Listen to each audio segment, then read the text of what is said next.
Have you ever opened the lid of your compost bin after a few months and just stood there in silence for a moment? A sharp, sour smell hits your nose.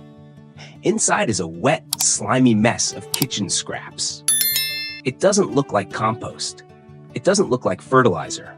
It doesn't look like anything useful for your garden or that small balcony planter. It's just trash that's halfway rotting. I've been in that exact moment, many times.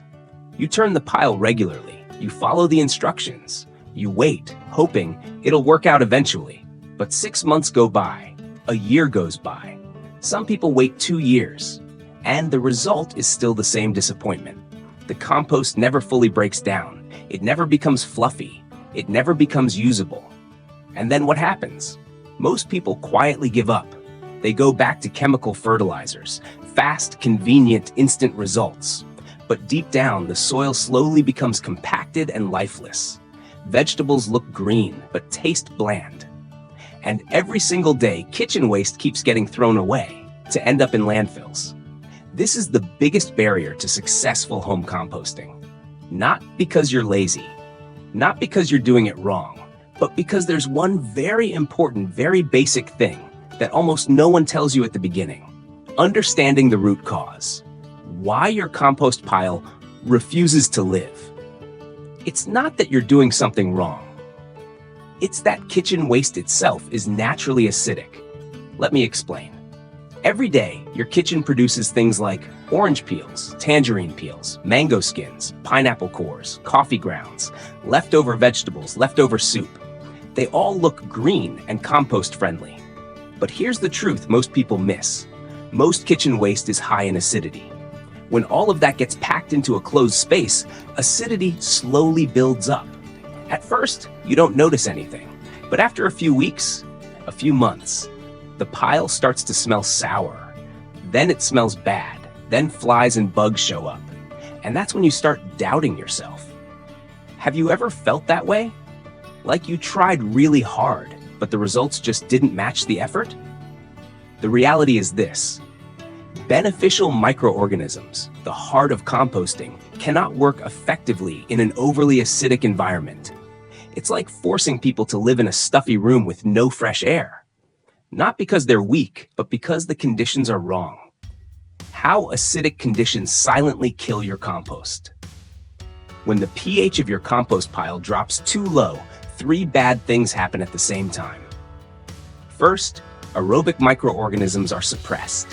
These are the good bacteria that generate heat, break material down quickly, and don't smell. When they weaken, your compost never heats up properly. Second, anaerobic microbes take over. And you already know what that means. Fermentation, sour smells, rotten odors, and that feeling that something is off. Third, the whole process slows to a crawl. You think you're composting, but in reality, you're just storing garbage in a half-rotten state.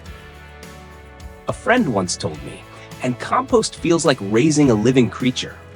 Just a little lack of air, and it dies. That's true, but it's not the full picture. It's not just about air.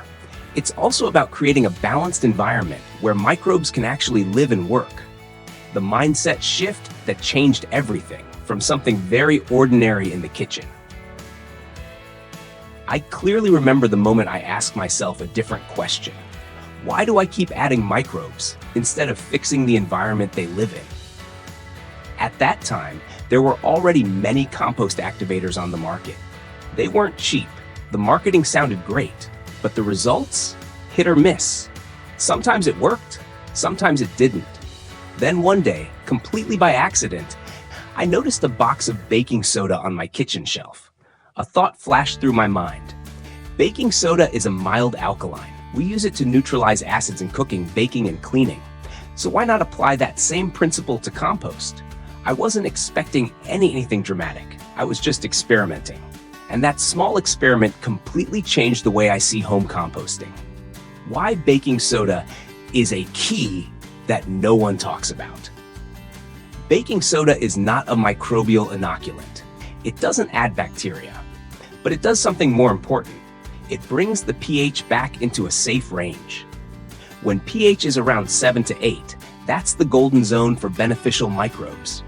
In this range, aerobic bacteria thrive, heat builds quickly, decomposition is clean, and odors disappear. Think of it this way. Baking soda is like opening a window and turning on a fan in a suffocating room.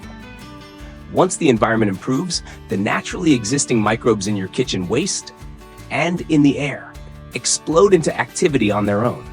No expensive products required. This is a basic biological principle, but it's often overlooked because we focus too much on products instead of conditions. What happens inside the pile when the environment is fixed? Just a few days after applying this correctly, I noticed something different. The compost pile felt warm when I touched it. Not fake warmth, real biological heat. The temperature kept rising, sometimes reaching 60 to 63 degrees Celsius, 140 to 145 degrees Fahrenheit. Compared to my old method, which barely reached 40 to 43 degrees Celsius, this was a huge jump. High heat doesn't just speed up decomposition. It also kills weed seeds, pathogens, and harmful bacteria. The bad smell almost completely disappeared. Flies and pests lost interest. This pile was no longer rotting trash. It had become a living ecosystem, working day and night. How to do it so simple, anyone can try. At this point, some people think, I'll need a pH meter. This sounds complicated. Nope, it's much simpler than that. Here's what I use. 1 cup of baking soda mixed with about 7 to 8 liters of water. No need to be perfectly precise. This isn't a laboratory. I sprinkle this solution evenly as I layer the compost, not all in one spot. Keep combining green and brown materials as usual. Kitchen scraps, dry leaves, shredded paper, sawdust. The key is timing. Don't wait until your compost smells bad. Apply it early so the pile never becomes overly acidic in the first place. No machines, no complicated technology, no AI required, just understanding the right pressure point. The results. After 8 weeks, when numbers speak for themselves. After about 8 weeks, I opened the pile again. This time, the feeling was completely different. About 70% of the material had turned into dark, crumbly compost with a pleasant forest soil smell. Using my old method, in the same amount of time, I only reached about 25%. The rest was still unfinished waste. This wasn't subjective. You could see it, touch it, smell it. Most importantly, it restored confidence in people who were ready to quit. Testing it on real plants. Theory only matters if it works in real life. I used this compost on tomatoes and leafy greens in my garden. The results surprised me. Yields increased by about 30%. Leaves were thicker and greener. Fewer pests. Root systems were stronger and spread deeper. This isn't just a nice story. This is real data from my own garden. Long-term value for the soil. Something chemical fertilizers can't replace. Good compost doesn't just feed plants, it feeds the soil. Clay soil becomes looser. Water retention improves without waterlogging. Soil microbial life comes back to balance. Healthy soil leads to healthy plants, and ultimately, healthier food. That's a sustainable cycle chemical fertilizers can't provide, no matter how fast they work. Smart agriculture in the age of AI. We live in an age of AI, data, sensors, algorithms everywhere. But AI only truly matters when humans understand biology correctly. A small adjustment, like balancing pH with baking soda, can create massive impact. Compost, combined with data awareness and sustainable habits, is smart agriculture at the household level, turning waste into resources, protecting the environment, taking control of your health through food. It all starts with understanding, not complication. Understand correctly, so you don't have to quit.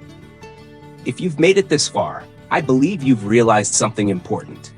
Home composting isn't as hard as we once thought. Most failures don't come from lack of effort. They come from misunderstanding the basics. We're often pushed to buy more products, add more inputs, when the first thing we should fix is the living environment for microbes. With just baking soda, something cheap, safe, and already in your kitchen, you can neutralize acidity, awaken beneficial microbes, shorten composting time, and turn kitchen waste into black gold for your soil. A small change, a huge impact. Not just for plants, but for your confidence in a sustainable lifestyle. Healthier soil, cleaner vegetables, more peace of mind at the dinner table. And every day, you know you're doing something right. Reducing waste, protecting the environment, and caring for your health from the ground up. If you found this story helpful, take it as a gentle reminder. Don't give up on compost. Once you understand it correctly, everything becomes much simpler. And if you'd like to keep walking with me on this journey, turning waste into resources, growing clean food, and living smarter and greener in a new era, subscribe to the Compost channel. We'll take small steps together, but steps that are sustainable, meaningful, and long-lasting.